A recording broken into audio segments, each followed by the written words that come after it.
And CapitalOTBBet.com, the premier online wagering site in New York State. CapitalOTBBet.com. Sign up today.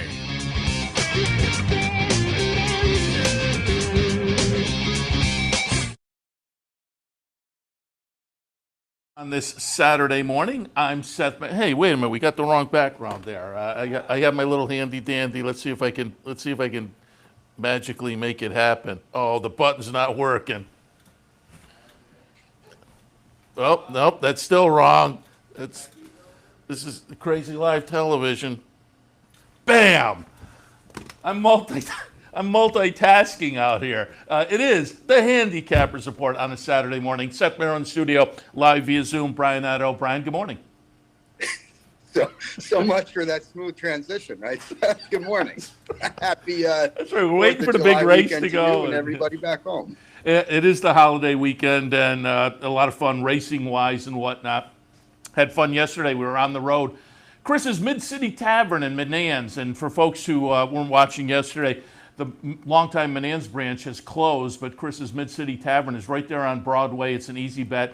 We had a lot of fun there yesterday with the bankroll, and everybody in the bankroll team walked away with $70 of free money, so it was a pretty good day for the bankroll team, but some good food, some pizza and some fries, and there's a good crowd there and a lot of fun. So again, if certainly during the Saratoga season, you're down in the Menands area and looking for an OTB, Chris's Mid-City Tavern, the place to go right there on Broadway. But yeah, great weekend coming up with the 4th, and by next week, we're going to be shaking things out next Sunday up in Saratoga, getting our programming ready. Our trailer, production trailer, and our tent and everything came in this week, so things are progressing quickly towards Saratoga, and you'll, of course, be in town with some morning programming. Looking forward to the meet, but still great racing ahead here. Really nice week. Coming up on Monday, Gamine out in Southern California.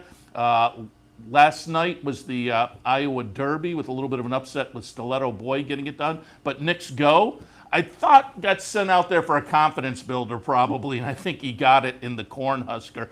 And that Prairie Meadows card kicked off, again, a big holiday weekend, as it always is on July 4th. Yeah, I think you said it perfectly with Nick's Go. The confidence builder, he won off, basically lapped an overmatched field, and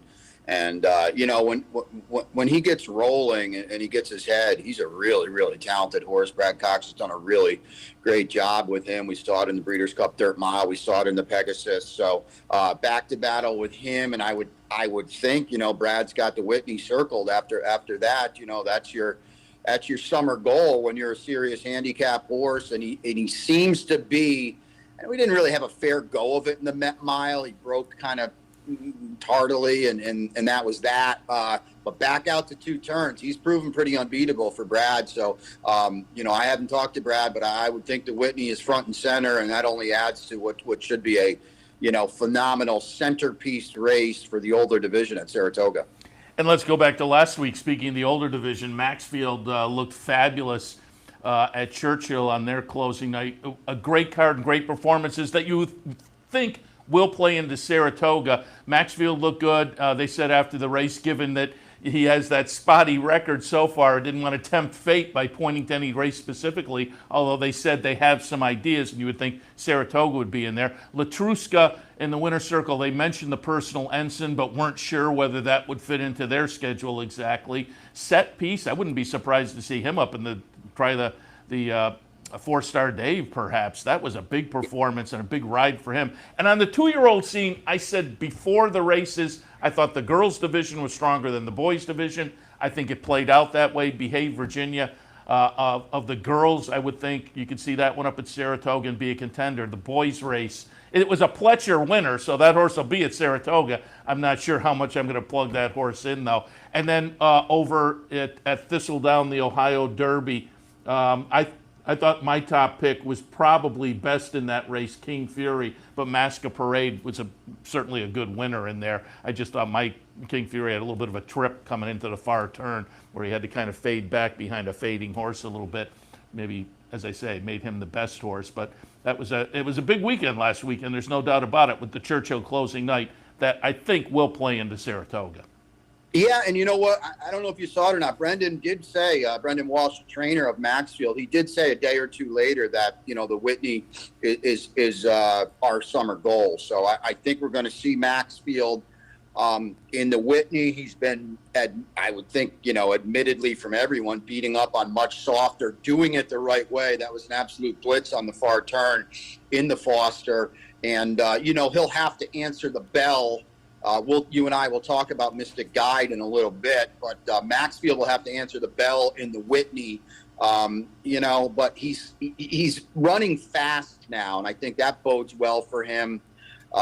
He is certainly an exciting horse. Brendan has done a phenomenal job with this stop and start kind of, I don't even want to say campaign, kind of career with Maxfield, but he's got him going good now. He's consistent. It'll be exciting to see him up there. You mentioned set piece. Bezos was absent in the Indiana Derby. I don't know why. I haven't heard anything. I haven't talked to the Foleys, so it'll be interesting to see. What I read that Greg wasn't happy with the coming out of the last workout.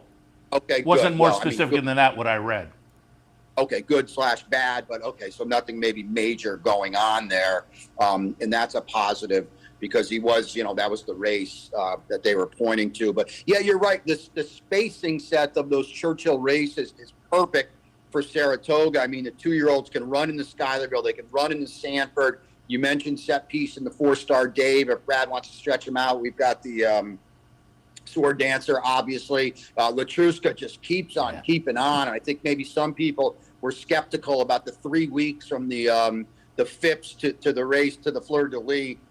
At Churchill, and Fausto Gutierrez has done a phenomenal job with her. She's clearly, by a wide stretch, the best filly and mare in the country. Now he can get some proper spacing, back off her a little bit, train up to the personal ensign. So, as it is every year, Seth, I just think we're poised for a hell of a summer up in Saratoga with, thank goodness, a lot of people that'll get to take part in it this time. Yeah, and I can tell you, just walking around town and being out in Saratoga the last couple of Saturday nights, they're going to bust down the doors. I mean, people are raring to go, so I'm looking forward to it, no question about it. And it is right around the corner. But still some great action down at Belmont. You'll take a look at that today. I have some Gulfstream. I should thank our friends at Gulfstream as well for their sponsorship of some of the summertime programming. Appreciate them jumping on board for that. And they have a nice summertime program. Really, the last 4 or 5 years, it's upgraded with some of the more prominent trainers having strings down there during the summer. So again, appreciate the sponsorship from Gulfstream Park. And speaking of Gulfstream, they have a couple of nice stakes today. I'll look at those later, but also on Racing Across America.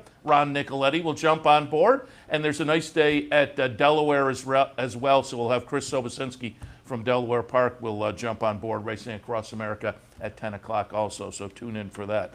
But let's jump in. Let's kick things off on the Belmont Saturday card. The opener today, State Bred Maiden Claimers, scheduled to go 1.16 miles on the grass. Yeah, I think that's probably a little ambitious, right, Seth? I mean, my Mets were rained out against the Yankees last night. It doesn't look good, I think, again today. So we're going to have MTOs here for sure, especially with a big weekend there at Belmont. So we'll make sure you check the scratches, make sure you check the website. I'll update this on Twitter. Let's go 5-2B7 on the main track. I will give turf picks and talk about the turf picks, but I'll always give MTOs. 5-2B7. On the turf, I thought Sweet Fanny Lou for Tom Morley and Irad got to the turf last time on the drop, really woke up.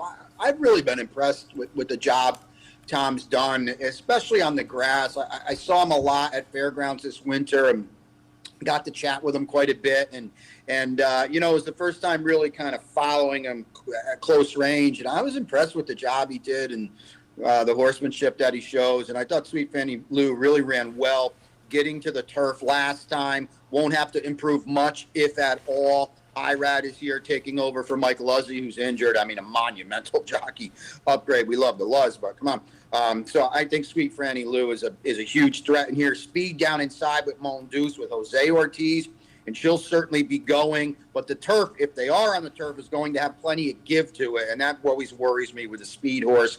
And then Bella Principessa for Rudy and Luis Saez. Rudy's kind of have a struggle at the meet. He's not really a turf trainer, so I'm willing to fade this horse a little bit, even though her form's been pretty good. Let's go 7-3-1 on turf, 5-2B7 on dirt. And again, I'll update these scratches on the one sheet, on Twitter, the website, and all that kind of good stuff. While you were talking, I pulled up Andy Serling's Twitter.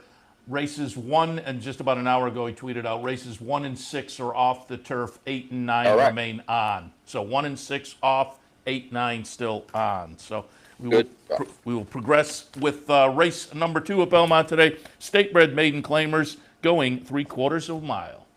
All right, thanks for the update. This one is on the main 4-5 over the 6 for me. And I don't know, there's a lot going on with Perfect Symphony. And this is one of those races, Seth, where I kind of think you're allowed to look for a fresh new face. And boy, Perfect Symphony certainly is that. We've got blinkers, we've got Lasix, we've got first time gelding, we've got a maiden special weight drop, we've got turf to dirt. I don't know what else is missing. Like that would be like, you hear the 5-tool player in baseball. I mean, that's like five things right there. I don't know if there's any angle that is absent here. They're all there. You should get a decent price. Admittedly, this horse didn't run 1 inch on debut. He was 23-1, but Irad rode that day for Dave Donk, who we love, and Irad's back here again. And I don't know, maybe it's wake-up time for Perfect Symphony at a decent price. I'll put her on top. Certainly Daggerboard, the horse to beat for Brad Cox, Manny Franco. Positional speed bodes well. And then number 6, Quick Return for Jimmy Ferraro, who's been solid as well, but hasn't been out since Saratoga. So you wonder if just maybe this is a prep for the big meet in a few weeks' time. So I'm going to take a stab with Perfect Symphony, 4-5 over the 6 in this early pick 4. Third race this afternoon, state-bred allowance, non-winners of 1 other than 7 furlongs is the trip. Now, this is the play of the day. It's just straight 3-1. There's not a lot in here. Certainly, Tiergan is the horse to beat. 7-5 on the morning line. Rudy and Luis Saez, and any of those last several races are going to at least beat everybody but my top pick. But I come with Workout here, Seth. Facing winners for the first time. He freaked in the slot for Leah Giamatti when last seen. Now, it hasn't been since November, so that's a worry. But Lasix goes on for the return. He's going to catch a main track with some moisture in it. That was in the slop when he was last seen. He's only run 3 times.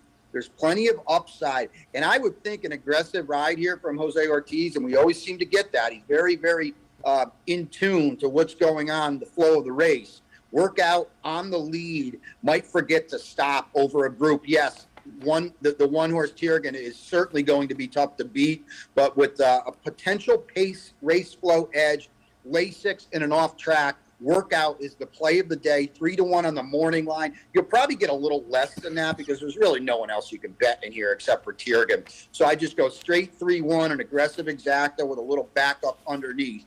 Workout, the play of the day in race 3. All right, we'll turn the page to race number 4. And, of course, I handicapped these races for OTB Live later this afternoon. And at the top of the page, I have written tough race. And so I'm going to be interested to see where you went in the 4th. A conditional claimer at 6.5 furlongs. Well, I just chalked out, I don't know, Tano, the 9 for Pat Reynolds. If you're not following Pat Reynolds on Twitter, give him a follow. He's a good one. It's good to see Pat back. He was off for a while. I don't know if we used a retired word, but he went away for a little bit, and he's back, and he's winning at a strong percentage with limited starters. He claimed Tano from Carlos Martin. Irad gets aboard, an outside attack post, positional speed, second off the layoff as well. I just think there's a lot to like. Tano's only run 3 times. The rest of these are like, 1-fers. We got 1 for 48, 1 for 27, 1 for 25, 1 for 16, 14. There's just no upside in this field. So I just put Tano on top, Seth. Apex Predator underneath, and Which Way to Malibu in 3rd. 9 over to 7-1. To hit on your point, if it's not Tano, it's anyone. So I kind of agree that if it isn't the favorite, anybody can win. But I'll just go with Tano. I think Pat probably moves him up off the claim. And quite honestly, he was a dreadful 5th last time in a really, really fast race for the level. If he runs that race back, he still might win. And I would expect Pat to get some solid improvement out of him. So I went with the chalk, 9 over the 7-1 in race 4. Yeah, given the first 2 starts, Tano probably is the one to beat. But that last race raises the question mark on that one. They all just have real question marks. It's one of those races where on a best race, you can point to 2 or 3. You just don't know whether you're going to get that kind of a race. You don't know when that's going to show up. They're all kind of inconsistent. 5th race this afternoon, conditional claimers going the 1-turn mile.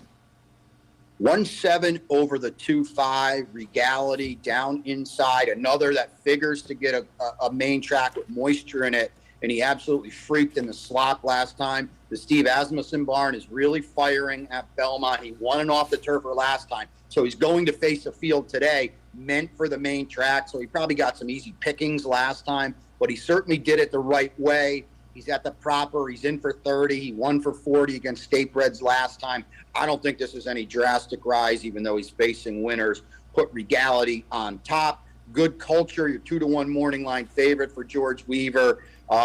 Hasn't done a lot of running against winners, and now he's in for 30 on the drop. So that's a slightly worrisome, because he looked pretty darn good winning his debut in the mud at Aqueduct in February. And then he doesn't fire in an optional claimer at Keeneland, and then he's dreadful in a 1X at Pimlico. And here he is now. Take him for 30 if you want him. Tread a little lightly with Good Culture, even though I do respect him on this drop. Aj Har for Pat Quick, who's underrated. I think Pat does a pretty good job. And, Pat's actually having a pretty good year. 6 for 41 for the barn and the stock that he has. And he does a good job off the claim. Now, this is 3rd off, but, Ajhar's got some decent form. Don't sleep on him. And then Talaz for Wesley Ward. You're going to take an underlaid price on him, too. And he didn't fire against winners. So if nothing else, Regality comes into this the right way, Seth, even though he's rising in class. Whereas a horse like Good Culture, a horse like Talaz, you don't really know where their form is. And I think their connections are trying to figure it out as well. 1-7 over the 2-5. This kicks off that $pick-6 as well. Yeah, going to be interested to see what Regality does. Owned by Joe Migliore Bloodstock, and it was fun to see when the horse got the victory back at the end of May. Joe was in the winner's circle, and big smile on his face. His first win as an owner with Joe Migliore Bloodstock. I remember him back when he was a kid. He was working in the press box up at Saratoga in the summertime.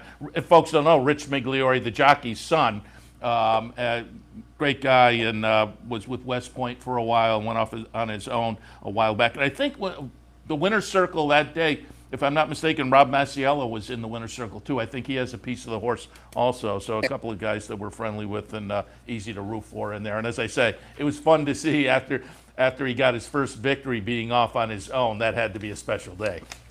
He just got married too, I think last week. So yeah, cool guy. Got to know him a little bit, and he's pretty sharp. Yeah, absolutely. All right, let's take a break. When we come back, we will head into the second portion of the Belmont card for Saturday, a little bit later on Gulfstream Park. Stay tuned.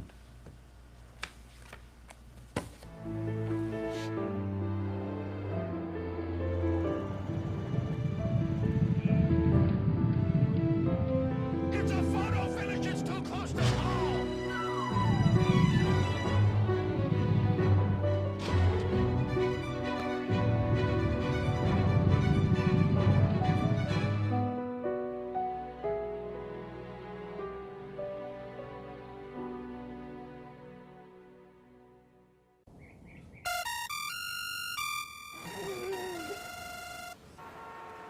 Come on.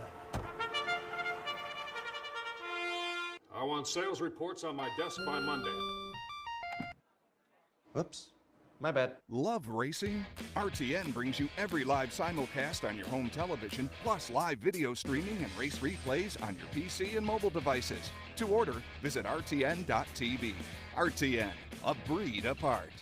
Welcome to Albany County, an incredible destination to live, work, and play, with easy connections to more than a dozen cities from our vibrant modern airport. It's a short trip downtown to a hive of culture and amusement, from world-class shows at the newly renovated Times Union Center to reliving the past at the New York State Museum. From outdoor recreation to shopping to nightlife, Albany County has something for everyone. We'll see you soon. Welcome back to the Handicappers Report on Saturday morning. Seth, Merrow, and Brian Nadeau. Brian's in the midst of a Belmont card for Saturday afternoon. Some nice stakes action today, some nice stakes action tomorrow. The Dwyer on Monday at Belmont. So they're wrapping things up in fine fashion down there. By the way, I'll be in on Monday with OTB Live because, again, with the holiday, there's some of the major venues going, so mark that on your calendar as well. But we jump back in. Race number 6, optional claimers, non-winners of 2 other than, as noted, we double-checked some of the other Twitter feeds, and yes, Belmont today, 1 and 6 are off. The later turf races are on, but that means this 6th race has been moved to the main track. Hardest working guy in racing, Seth Merrow. Love it. Yeah, so, Anthony Mormino and I, we always say this a lot on these off-the-turfers. It's you're not only handicapping the race, you're handicapping who's in there. So to be determined, I would very much think Tom is in there for Pletcher. So we go 3, 14, 13. Twisted Tom will run too, and he's a player. But I don't know if this was a private purchase or what from Shadwell. This horse did some good things for Danny Pites in Kentucky. And now Todd's got him. He didn't fire last time off the long layoff against a really good group, Happy Saver. We're going to talk about him in a little bit in the Suburban against Mystic Guide, undefeated. But here he is on the drop. He's going to be facing his friends now on the main track. And I think his best race is better than these. Pletcher, Flavian Protz riding the weekend at Belmont, or riding for a little bit, I should say, with California now. Southern California, Santa Anita closed for the summer, and Del Mar not getting going just quite yet. So Alcott Tom on top, and then we go way outside to number 14, Chris and Dave, off the claim for Cantamarchi. The barn has really, really struggled at Belmont. Finally did pick up a win. I believe it got to over 31. So he did pick up a win. He's 21% off the claim, so that's a big deal. He claims this one from Steve Asmussen, runs him from 50 to 80. A big run last time. It's a very crafty barn that knows how to play this game. Don't sleep on Chris and Dave. And then Morning Buzz, the old veteran, first time for Pat Reynolds. It's pretty interesting. Facing better, but he's been in very, very good form. He's been in very, very good form for a long, long time. Not necessarily a win machine, but he did win last time. So we go 3, 14, 13, and what we now know off the turf. Late pick 5 time as well, Seth, so keep that in mind. Race number 7 this afternoon, plain vanilla $20,000 claimers, 6.5 furlongs is the distance. 3187. Strolling off the claim for Barrera in 3 players stable. And they've been doing some good things under the radar. It's a barn that's 10% off the claim. It was about 15, 16% not too long ago. Struggled a little bit. But he grabs this one from Orlando Noda, who looked really, really good, winning for 12.5. Moves him up in class, but boy, if he runs anywhere close to that race that he just did for 12.5, he's going to win this. If he can keep the form, it's going to win this as well. 9-2 on the morning line. I'll take a chance that he can keep this one together. Strolling on top. Cause of action underneath on the drop for Eddie Barker was a good third for 50 in a starter last time. So the drop is a little worrisome, but you should get square value. He's going to need some pace up front. I think he will get it. And then outside Storm as advisory off the claim for Jeff Englehart. And then number 7, Joyce has pizzazz for Eddie DeLauro. There's a lot of different ways you can go in here, Seth, and I think you're going to get fair value regardless. It's a good race to kick off the late pick 4. It's a spread race. I call it 3-1-8-7 and a real toughie. Let's move on to race number 8, optional claimers, non-winners to 1. Again, this one remains on the grass at this point in the day, a mile and a 16th, the trip. Yeah, and you're going to have to pay attention, obviously, to the weather, the scratches, and all that. 1A-3-4 on the dirt if it does get washed off, but let's hope it stays on. We go 8-2-7-1. It's founder for Chad. Jose Ortiz. He's struggling to find his form since the layoff, admittedly. He got to the turf last time, woke up a little bit. I thought he was a pretty good 6 with a little trouble, didn't show a lot of speed. Now Chad puts the blinkers on, and it's not necessarily a huge move for the barn, 19%. It's kind of a little ho-hum. Chad's about a 25% guy with everything he does. But when a real horseman makes an equipment change like this, I do think it's significant. So founder with the blinkers on to try to get some more speed out of him. He's got none of it. But Jose Ortiz sticks.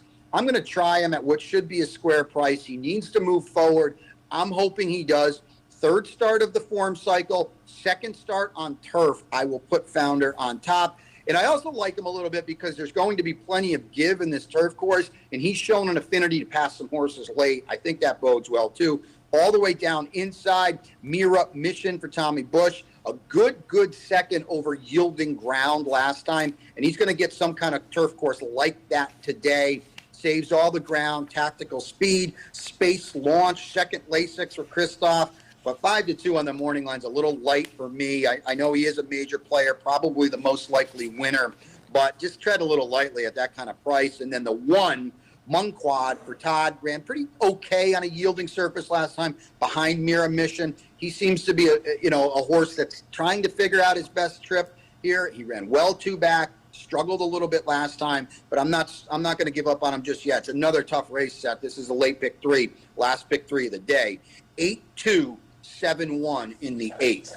9th race kicks off some stakes action. It's on the turf, and at this point it's still on the turf, but do note they are expecting potentially some rain later, so keep your eyes on the forecast and whatnot. But at this point, the perfect sting for $100,000 for the Fillies and Mares going a mile on the grass is on the grass.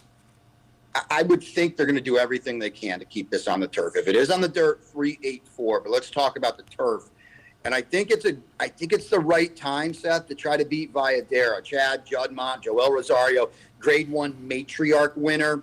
But she's coming off that November layoff. Obviously, Chad's got much bigger fish to fry with a Grade 1 winner than just trying to win the $100,000 perfect sting. Whether he's looking at the 4-star Dave and testing males, I don't know. But Valladera is a serious player in this division. But today seems to be the right time to beat her. She doesn't have a lot of early speed. There doesn't appear to be a lot of, hot pace in this one. So I look to Honey Cake down inside. Jonathan Thomas is having a huge year. He does a great job with these George Strawbridge homebreds. Well, this one's not a homebred, actually, but an Augustin stable for George Strawbridge. Showed good Euro form over in England, and now goes first time for Jonathan, okay? And then also, obviously, is going to have an affinity for running over a turf course with some give to it. You look at her Euro record. She won half of her 8 starts. And then you look at her past performances. You see straight to the lead, early to the lead, quick and clear. So I don't know if she'll be on the lead with a horse like Piedi Bianchi in here, but she's going to be close. It's going to give her a big tactical edge over Valladera. And I would think they're going to hit the far turn, and Honey Cake will be 3-4 lengths in front. Can she hold her off? I don't know. Can she stack up with a legitimate Grade 1 horse here? I don't know that either. But the time is right to try to beat Valladera, and I'll try to do it today with Honey Cake. In for third, Princess Grace. I read in the racing for her. Mike Stidham wasn't even sure if she's going to ship or not because they could be off the turf at Delaware. And so she's entered there too. She did not ship up with Mystic Guide. So it'll be interesting to see if she did eventually make the trip up or not. Right now, I don't know. But if she's here, we'll call it 1-9 over the 3 in the perfect sting. And we wrap things up. Race number 10 this afternoon goes off at about 5:45. It is the Suburban Grade 2 event, 1.25 miles the trip. It's a field of only 6, but these are some players that will shake out in the handicap division as the year goes along, certainly, and potentially up at Saratoga as well, you would have to assume. Yeah, it's a match race, isn't it? Mystic Guide and Happy Saver, and Happy Saver yet to taste defeat, and he beat Mystic Guide on the square, a couple of 3-year-olds squaring off in the Jockey Club Gold Cup, and they ran 1-2. I went Mystic Guide. I really couldn't separate them. I know you were on TV when Happy Saver won his comeback, and I think you and I kind of agree on Happy Saver. I just can't get a line on him. He's not that impressive. He doesn't run fast. He doesn't wow you on the racetrack. He just wins every race, and he certainly didn't wow anyone in his comeback. Not that he had to. It was just a means to an end. He's won over the track and the distance, and he beat Mystic Guide in doing it. So, and he's got more tactical speed than Mystic Guide as well. But with all that being said, I just think the job Mike Stidham's done with Mystic Guide, who's just a bigger, tougher, stronger 4-year-old. He's the best horse in the country right now. Yes, he's coming back from Dubai, and he hasn't run since March, since that absolute tour de force. It was not a good Dubai World Cup. Let's just be upfront and honest about that. But, man, he certainly did look good doing it. The Razorback in the slop was awesome. He's going to get a main track with moisture in it today. I just think Mystic Guide has gotten up to here, and I think Happy Saver still needs to get there. With Mystic Guide's grown up into a bigger, tougher 4-year-old. Happy Saver's got to prove he's done that. He's got to answer the bell today. So I went with Mystic Guide. And again, admittedly, I can't get behind Happy Saver. I probably picked against him literally every time. I know I picked against him in the 1X at Saratoga. I certainly did it in the Gold Cup. And I didn't have to make a pick last time, but I would have been leery of him. But he keeps winning every time for Todd. So he's an exciting horse. He's a comebacking 4-year-old. It's great to see him back. You know, they could have retired him after a 4-for-4 campaign, the Wertheimer brothers. But here he is. And they're going to throw down today, Seth. And I can't wait to see it. They're a month the best of anybody else from here. I went with Prioritize in third for our friend Jimmy Bond. He was an okay fourth in the Gold Cup. He's got a good race in him. It's not as good as Mystic Guide or Happy Saver, but he's okay. And he'll like this trip too. But it's just 4-6 over to 3. I love, and they're doing this on Sunday as well, and I think they're doing it on Monday too. Let's end this card with a bang. It's the Grade 2 Suburban, and it's going to have huge ramifications for the second half of the year, all the way to the Breeders' Cup Classic at Del Mar. You can get away with that at Belmont. At Saratoga, I don't know if you can get away with that. The parking lot would be a little bit of a zoo. But I'm with you. I put Mystic Guide over Happy Saver, and I'm with you completely. You look at this record for Happy Saver, and it's just more of an accomplished record for Mystic Guide, more of what you would expect for a Grade 2 kind of a race and a winner. But Happy Saver's 5 for 5. But you look, it's a maiden breaker, an allowance non-winners of 1. Then wins the Tessio, and then wins the Grade 1 Jockey Club in his 4th career start to go 4 for 4, and comes back in an optional claimer. Wins it, but it's just a funny-looking record, and he's the kind of horse that you look at and you think, I just can't quite pull the trigger. And he goes out and wins again. So it'll be fun to see what he does this afternoon, getting back into the graded company. All right, let's take another break. When we come back, we will shift our attention to Gulfstream on this Saturday afternoon. Stay tuned. Capital OTB is now streaming live on Roku. The RTN Racing channel on Roku lets you watch OTB TV live through your Roku device or your Amazon Fire Stick, rather than being limited to computers and mobile devices, which means you can now watch OTB live wherever you are. Simply open Roku, scroll to find the RTN channel, then click on OTB TV. OTB TV on Roku. Try it now. The Clubhouse Racebook is the Capital Region's new home for racing and sports. 25,000 square feet of Vegas-style action with live wagering on the best horse racing from around the world. 260 flat-screen televisions and state-of-the-art wagering terminals. So don't miss out. The fun is only minutes away at 711 Central Avenue, Albany, just off exit 5 of I-90. And don't forget, if you can't make it to the Clubhouse, you can always wager online 24/7 at capitalotb.com. Where's the best place to find your favorite teams, your favorite food, daily drink specials, and wagering on live horse racing? Legends Field Sports Bar, 711 Central Avenue, Albany. Get your game on day or night with 75 flat-screen TVs, tournament-style pool tables, a private banquet room, and live horse racing. So if someone asks you, where's the best sports bar in the Capital Region? Tell them Legends Field Sports Bar, inside the Clubhouse Racebook, 711 Central Avenue, Albany. Welcome back to the Handicappers Report. Brian and Seth with you. We just got through 10 in a really good card at Belmont. Make sure you pay attention to the scratches, Twitter. I'll update the one sheet, all that kind of stuff. There's a couple races already off the turf. It's a work in progress down there with a lot of rain in the area. So stay tuned with that.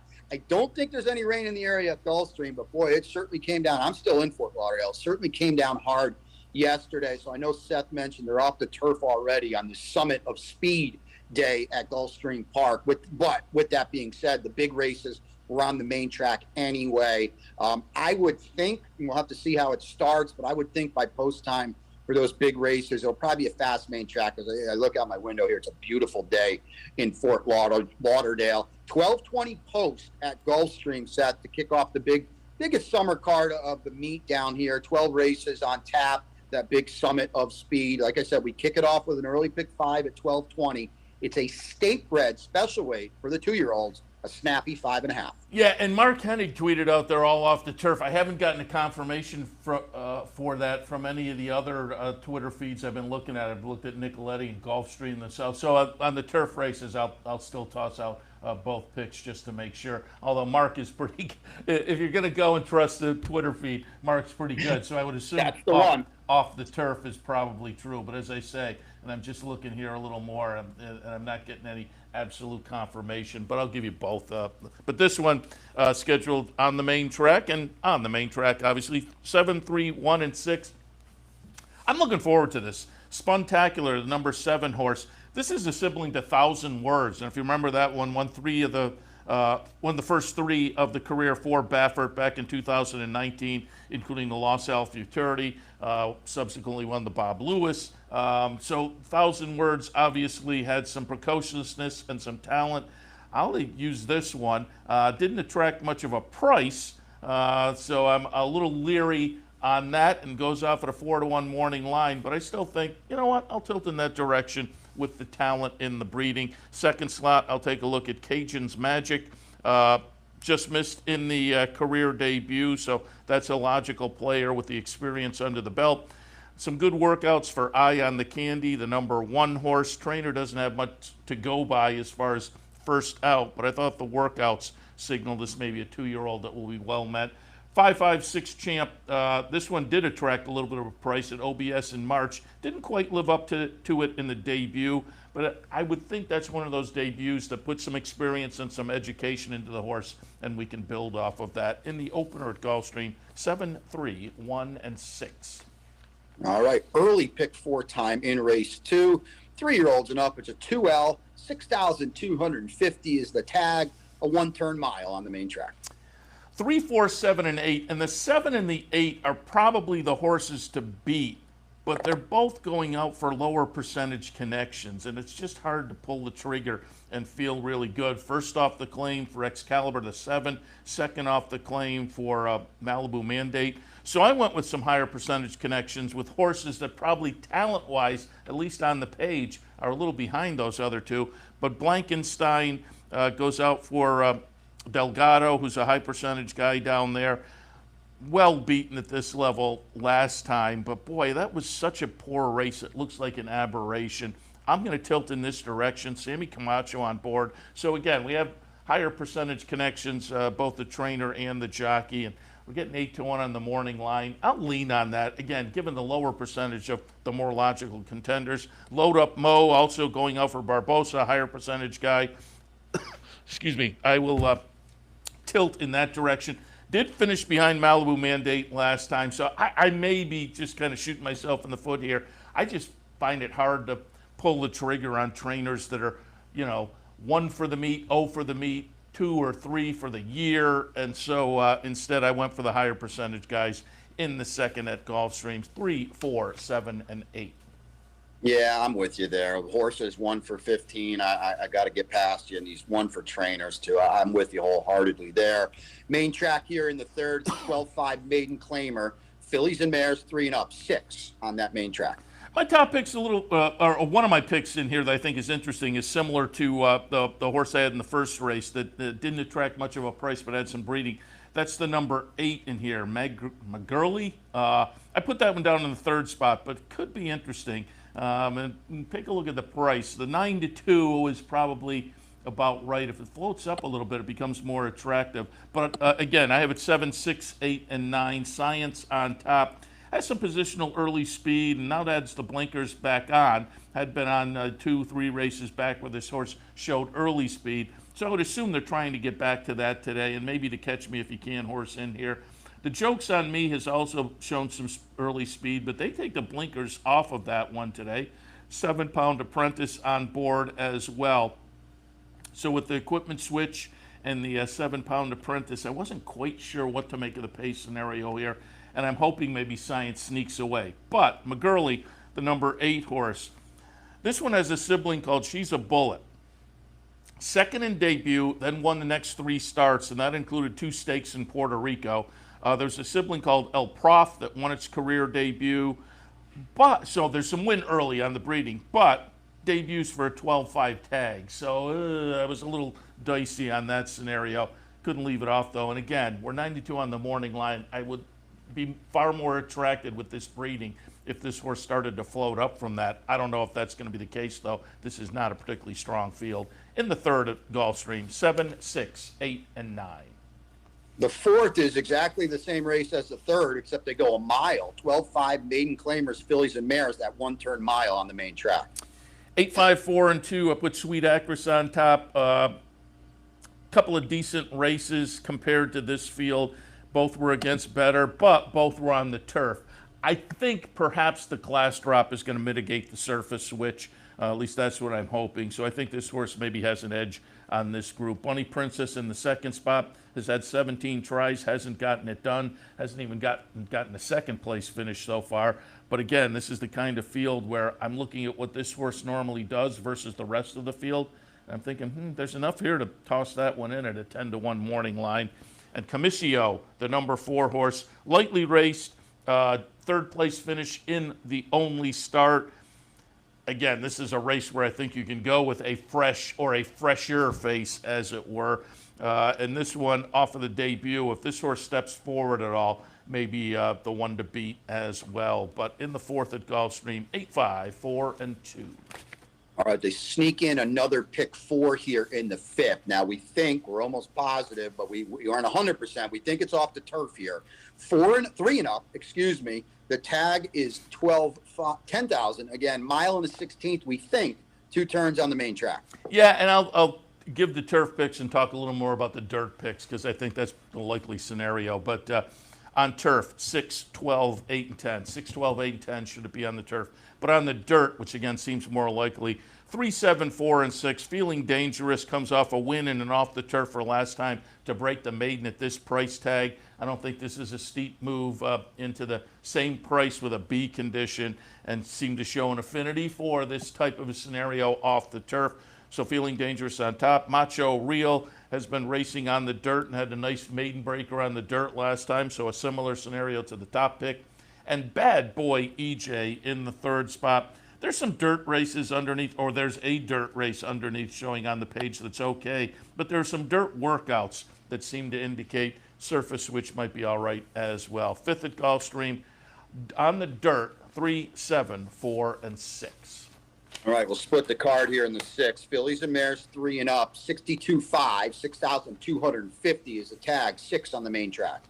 8, 5, 6, and 4. Papa's Little Girl, a little turf to dirt move, little class relief. I thought both of those things may get this horse back to a better performance, at least number-wise, and with a number that competes well with this bunch, because went backwards a little bit with the 7 furlongs on the turf last time. So the class relief, the cutback, the move back to the dirt, all seem attractive. We'll put Papa's Little Girl on top. Also getting some class relief, also making a turf to dirt move, Domineer. So it's just kind of a very similar scenario to the top pick. And on a best effort, this horse may be the one to beat. It's just the best effort. You're looking down. There are 1 or 2 races that could do it. The more consistent numbers are probably a step below the top pick. Cozy Dreams in the third spot. Pretty good try last time off a layoff. And if this horse comes out of that race with a little added fitness, maybe tighter and more able to move forward today, and if this horse does move a little bit forward off that last race, belongs firmly in the conversation as well. 6th at Gulfstream, 8, 5, 6, and 4. All right, moving on here to race 7. Rainbow 6 time here in race 7. Again, we think they're off the turf, so we'll go 5 on the main track. Fillies and mares, 3 and up. The tag's 12-5. Again, we think 5 furlongs on the main track. Should it go turf, 8, 10, 5, and 9. But on dirt, I have a 10, 9, and 6. How about Kiffle on top?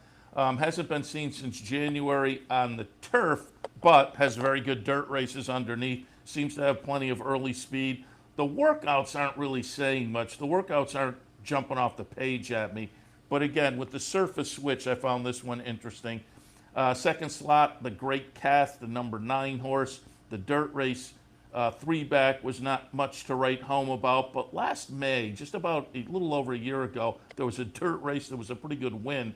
I'm kind of hanging my hat on that, but I could have gone either way with this one.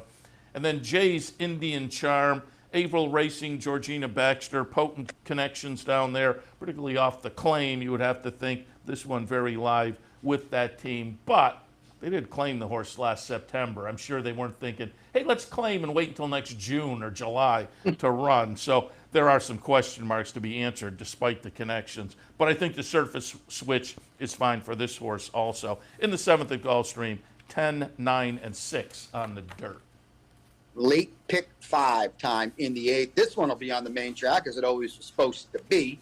3 and up, tag 6,250, that 1-turn mile on the main.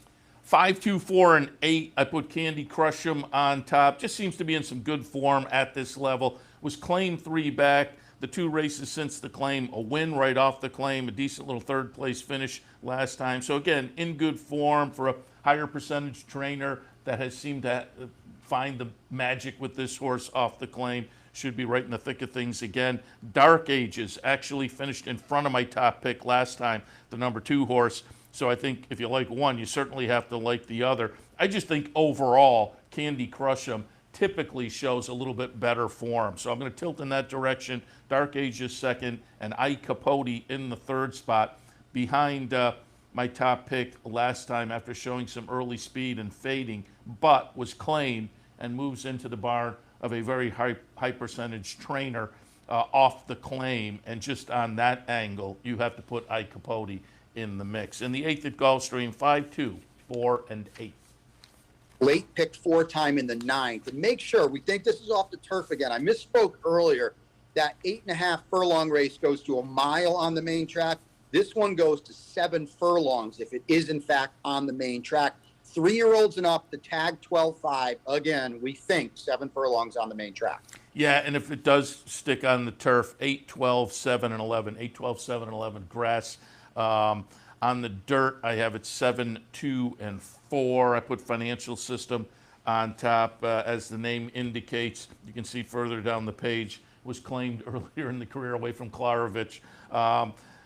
And I'm just looking at the workouts underneath. This horse raced on May 22nd, came into that race, which was a nice win with a solid bullet workout, has come out of that race, putting in 2 really nice workouts, including a bullet back on the 26th of June. So in good form, having won the race last time against slightly better, and is working out in a way that says that form is holding. So to me, Financial System seems logical. Now, logical in that there is the surface switch that is a question mark, but those workouts were on the main track. So again, I think the surface switch is going to be okay. The off-the-turf race that shows up on the page wasn't much, but it was a pretty good number, and I think it was a little bit longer as well, so the distance today will be more suitable. Financial System seems logical on dirt. Main track only, Majestic Luna. Main track only, they're getting what they want, so I'm going to toss that one in. And Philo has some dirt races underneath that seem to indicate the horse will be a player on the main track. In the 9th at Gulfstream, I have it 7, 2, and 4. And don't forget, Seth's going to have Ron Nicoletti on it on Racing Across America a little bit later, so he'll have all the dope for you, the main track, all that kind of stuff. The 10th is the co-feature, the Smile, the Grade 3, 3-year-olds and up, 6 furlongs, and what's a pretty darn good race today, Seth. 8, 6, 1, and 4. I also could have made a case for the 5 Double Crown in here, who has 6 exacta finishes and 7 starts. But I went with Miles Ahead. Just seems to be in some pretty good form. Did finish behind Diamond Oops last time, and I debated. I went back and forth. But Miles Ahead went off as the favorite last time, wound up getting beaten by Diamond Oops. I just kind of felt like maybe turns the tables this afternoon. A lot of times I'll do this and think, they'll switch up the position and they come in exactly the same way. But I just thought the race 2 and 3 back seemed to indicate this horse deserved to be the thought of as the one to beat last time. And just got nipped by Diamond Dupes. I'll stick with Miles Ahead. Diamond Dupes, however, as I said, I could have flip-flopped very easily and had the same level of confidence. It was a nice win last time that sets the horse up well for today. And Frosted Grace seems like a logical player in here as well. Third in the Maryland Sprint last time, but on the numbers, nice fit in here. Chance It for Safi Joseph could be a player as well. Showed some promise early in the career. The last was maybe a little bit disappointing number-wise, but it was a comeback. And I think the horse can build on that and be tough, and is working out well also. So as a 4-year-old now, Chance It could be a little bit interesting, kind of stamp himself as maybe a player sprinting this afternoon in the Smile Sprint. I have him a little down in the mix, but wouldn't shock me. In the Smile, I have it 8, 6, 1, and 4. All right, the 11th is the feature. The Grade 2 Princess Rooney, fillies and mares 3 and up, 7 on the main track in what is a win and you're in for the Breeders' Cup Filly and Mare Sprint. I have it 1, 5, 6, and 4. Estilo Talentosa, coming off the nice win in the Bed of Roses last time in New York. I just thought the horse was signaling some good form, some potentially top form right now. Does have to work a trip, the 7 furlongs out of the 1 post position, but Castellano in to ride, excuse me, having ridden the horse in the Bed of Roses victory last time. I'll tilt in that direction.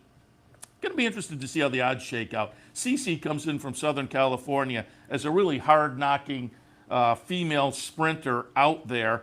I say sprinter, she kind of goes back and forth, sprints and 2 turns, but you saw the sprint win 2 starts back. Further down the page, there are some nice sprint wins as well, but she's been a hard-knocking stakes performer out in Southern California, certainly. Now 3rd start of the season, comes east from Mike McCarthy, so Cece a player also in Laura's Light. Won at Lone Star and a little stake there last time on a sloppy track. Before that, won an optional claimer out at Santa Anita. That was on the turf, and most of the career has been turf or synthetic.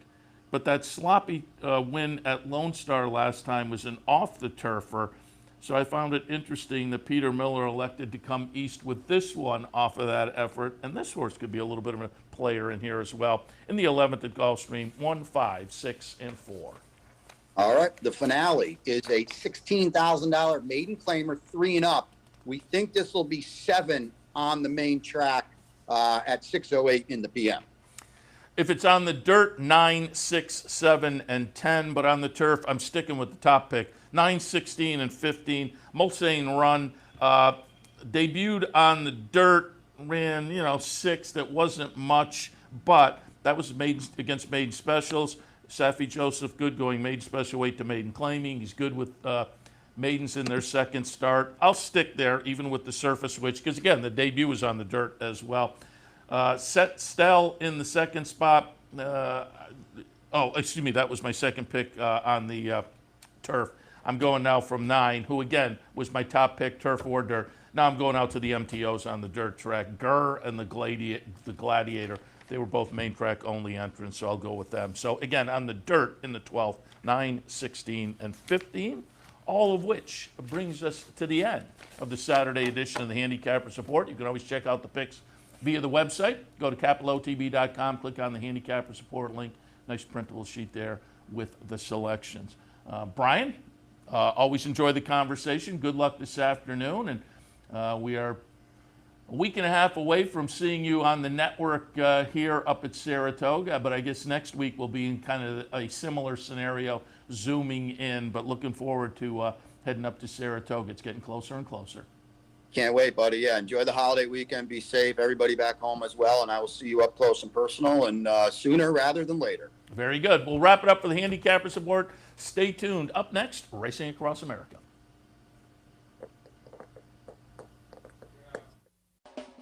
You're watching OTB TV, a service of Capital Off Track Betting.